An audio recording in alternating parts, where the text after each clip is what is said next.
Broking और apex Ultima. पैसे कमाने से भी ज्यादा मुश्किल है ये समझना कि उसे मैनेज कैसे करें। म्यूचुअल फंड हो या फिर इंश्योरेंस, क्रेडिट कार्ड हो या फिर आपके पैसे को सेव, इन्वेस्ट से लेकर खर्च करने में हमारे एक्सपर्ट्स करेंगे आपकी मदद। फंड एक ऑप्शन है उन इन्वेस्टर्स के लिए जो मार्केट में इन्वेस्ट करना चाहते हैं। समय से पहले अगर आप लोन का भुगतान करें तो नॉर्मली एक प्रीपेमेंट चार्ज होता है। योर मनी सिर्फ CNBC आवाज पर। योर मनी के प्रायोजक है एपेक्स अल्टिमा। ये है नेटवर्क 18 और आप देख रहे हैं CNBC आवाज।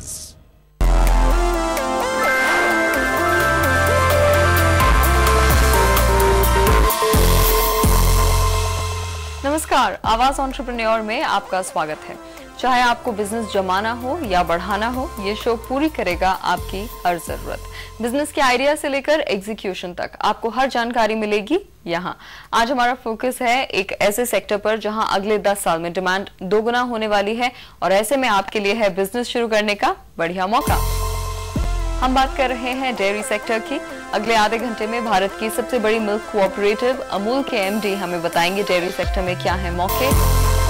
साथ ही चलेंगे कोल्हापुर, वहां हम देखेंगे कैसे चलती है चितली डेयरी और साथ ही अगर आप भी खोलना चाहते हैं अपनी डेयरी तो उसका भी स्टेप बाय स्टेप तरीका हम आपको बताएंगे। आज हमारे साथ स्टूडियो में मौजूद हैं अमूल के MD राहुल कुमार, जो बताएंगे कि स्मॉल मीडियम एंटरप्राइजेस, छोटे कारोबारियों के लिए डेयरी सेक्टर में क्या मौके मौजूद हैं। मिस्टर कुमार, बहुत बहुत शुक्रिया हमारे लिए वक्त निकालने के लिए। सर, सबसे पहले मैं आपसे ये जानना चाहूंगी कि भारत में इस वक्त सिनारियो कैसा है, कितना दूध का प्रोडक्शन हो रहा है, कितनी डिमांड है, कितना सप्लाई है? भारत की अगर हम बात करें तो इस समय भारत में 110 मिलियन मैट्रिक टन दूध का उत्पादन हो रहा है और करीब करीब इतनी ही डिमांड है। हम लोगों के पास दूध सरप्लस नहीं है। हम जो एक्सपोर्ट करते हैं सरप्लस दूध वो हार्डली 1% होता है। तो हम ये बोल सकते हैं कि अभी हमारे पास जितना भी प्रोडक्शन हो रहा है उतना हमारे पास कंजम्पशन है। हम लोगों ने पिछले 15 वर्षों में दूध का उत्पादन डबल किया है और यही हमारा कंजम्पशन भी इतना डबल हुआ है और अगले 10 सालों में हम लोग अपना दूध का उत्पादन भी डबल करने वाले हैं क्योंकि कंजम्पशन डबल होने वाला है अगले 10 या 11 सालों में। ओके, तो ऐसे में फिर ये कहना सही होगा कि जो दर्शक इस वक्त हमारा कार्यक्रम देख रहे हैं और डेयरी सेक्टर में इंटरेस्ट रखते हैं, उन स्मॉल डेयरी फार्मर्स के लिए, उन छोटे डेयरी फार्मर्स के लिए इस सेक्टर में काफी मौके हैं अभी? बहुत मौके हैं क्योंकि मार्केट बहुत अच्छी डेवलप हो रही है। आज अगर हम 110 मिलियन मैट्रिक टन दूध का उत्पादन करते हैं और इतना ही हम कंज्यूम करते हैं तो अगले 10-11 सालों में 180 से 200 मिलियन मैट्रिक टन का कंजम्पशन होने वाला है। तो इस कंजम्पशन को कैटर करने के लिए इतना प्रोडक्शन भी बढ़ाना पड़ेगा।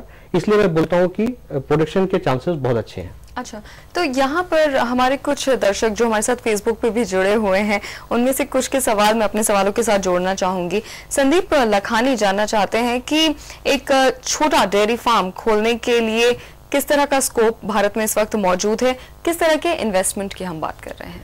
अगर छोटे डेयरी फार्म की बात करें तो सपोज हम 10 गाय या भैंस की फार्म की बात करते हैं तो थंब रूल हम 45 से 50 हजार रुपए एक जानवर के हिसाब से अगर हम इन्वेस्ट करें तो एक अच्छा इन्वेस्टमेंट बनता है और एक अच्छा फार्म बन सकता है। तो अगर हम 10 जानवर की बात करते हैं तो शायद 5 लाख में या 5.5 लाख में एक आप छोटा सा डेयरी फार्म बना सकते हैं और एक अच्छी ब्रीड का जानवर उसमें हम लोग इंट्रोड्यूस कर सकते हैं।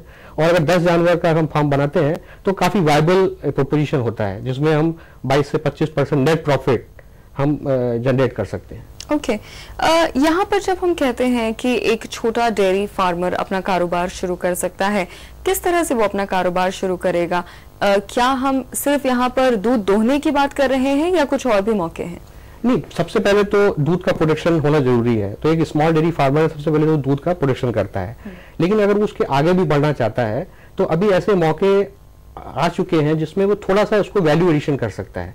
जैसे वो दूध से खोआ बना सकता है या पनीर बना सकता है या फिर उस दूध को पास्चराइज करके लोकल मार्केट में भी बेच सकता है। तो ऐसे मौके अगर हैं उसके आसपास की मार्केट में तो एक अच्छा एक अवसर बन सकता है जिसमें वो ज्यादा से ज्यादा प्रॉफिट कमा सकता है। क्योंकि दूध एक इतनी पेरिशेबल कमोडिटी होती है, जल्द खराब हो सकती है और एक स्मॉल डेयरी फार्मर के पास शायद इतनी रीच ना हो, वो बाजार से अपने आप को जोड़ने के लिए क्या कर सकता है? दो उसके पास ऑप्शन है। पहला तो वो एक जो लोकल कोऑपरेटिव है उसके साथ कनेक्ट हो सकता है। अब मैं आपको बताना चाहूंगा कि भारतवर्ष में दूध में जो कोऑपरेटिव का जो रोल है बहुत ही अच्छा रहा है, और दुनिया भर में जो दूध का जो उत्पादन होता है वो कोऑपरेटिव के मॉडल के अंदर ही होता है। तो एक अच्छे प्राइवेट एंटरप्रेन्योर से भी कनेक्ट हो सकता है। प्राइवेट एंटरप्रेन्योर से कनेक्ट होने का उसको एक लाभ मिलेगा कि उसको दूध का अपना अच्छा भाव मिल सकता है। साथ ही साथ मैं ये भी जानना चाहूंगी, क्योंकि आपने कहा कि वैल्यू एडेड प्रोडक्ट्स के लिए एक अच्छा बाजार तैयार हो गया है, चाहे वो चीज हो, पनीर हो, फ्लेवर्ड मिल्क हो, योगर्ट हो। इसके अलावा कुछ खास प्रोडक्ट्स भी होते हैं जिनके बारे में सुनील बिस्वास हमारे एक दर्शक ने पूछा है। उन्होंने पूछा है कि वे प्रोटीन का बाजार कैसा है, और केसिन, ये आप अगर दर्शकों को भी बता सके केसिन होता क्या है और इस बाजार के बारे में आप क्या कहना चाहेंगे? सबसे पहले मैं वे प्रोटीन की बात करता हूँ कि जैसे आपने बोला कि कुछ प्रोडक्ट ऐसे हैं जैसे चीज है, योगर्ट है, पनीर है, इनका डिमांड बहुत बढ़ रहा है क्योंकि बहुत अच्छे प्रोडक्ट्स हैं, हेल्थ के लिए एक अच्छे प्रोडक्ट्स हैं। चीज का डिमांड बढ़ने का मतलब ये है कि चीज का आपको प्रोडक्शन भी बढ़ाना पड़ेगा। अब चीज की जो टेक्नोलॉजी है, चीज बनाने की जो टेक्नोलॉजी है, उस टेक्नोलॉजी में अगर हम चीज बनाते हैं तो हमारा जो उसका एक बाई प्रोडक्ट निकलता है जिसको हम वे बोलते हैं, और वे जो है उसमें बहुत ही अच्छी क्वालिटी का प्रोटीन होता है जो नॉर्मली हम लोग ड्रेन कर देते हैं, या उसको हमको अब तो उसको एज ए इफ्लुएंट ट्रीट करना पड़ता है जिसका अलग से कॉस्ट आता है। तो इंस्टेड ऑफ उसको हम ड्रेन करें, हम उसमें जो प्रोटीन है उसको क्यों ना हम उसको रिकवर करें।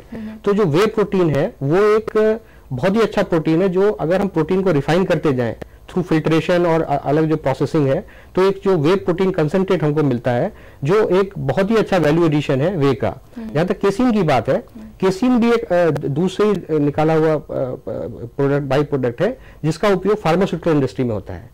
जो कैप्सूल्स बनते हैं उसका जो कवरिंग होता है जो आपके स्टमक में जाके डिसॉल्व हो जाता है, वो केसिन से बनता है। वो दिखने में तो प्लास्टिक जैसा होता है वो, लेकिन होता वो मिल्क का प्रोटीन है। अच्छा, मिल्क का प्रोटीन है। तो वो जाके डिसॉल्व हो जाता है। उसका एक बहुत बड़ा मार्केट है विश्व में, लेकिन ये केसिन जो है फार्मा में ज्यादा यूज होता है और एक कमोडिटी की तरह इसका व्यापार होता है। इसकी वजह से इसके प्राइस जो है थोड़े फ्लक्चुएट होते हैं, और कभी बहुत डिमांड ज्यादा है और सप्लाई कम है तो प्राइस अच्छे मिलते हैं, अदरवाइज प्राइस डाउन हो जाते हैं। लेकिन जो वे प्रोटीन कंसंट्रेट है ये एक अच्छा मार्केट है जो भविष्य में आने वाले समय में एक अच्छे प्रोडक्ट के रूप में पूरे विश्व में एक अच्छा मार्केट रखता है। ओके, चलिए यहाँ पर हम एक छोटे से ब्रेक लेंगे और ब्रेक के बाद लौटकर हम ये समझने की कोशिश करेंगे कि अगर एक स्मॉल डेयरी फार्मर कोऑपरेटिव के साथ न भी जुड़ना चाहे, अपने प्रोडक्ट की खुद ब्रांडिंग करना चाहे, तो उसको किस तरह से इसकी मार्केटिंग करनी चाहिए, किस तरह के फाइनेंशियल सपोर्ट आपको सरकार से मिल सकता है,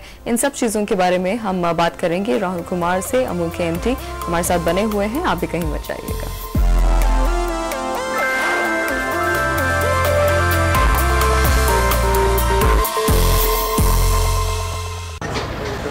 And that's Zoot.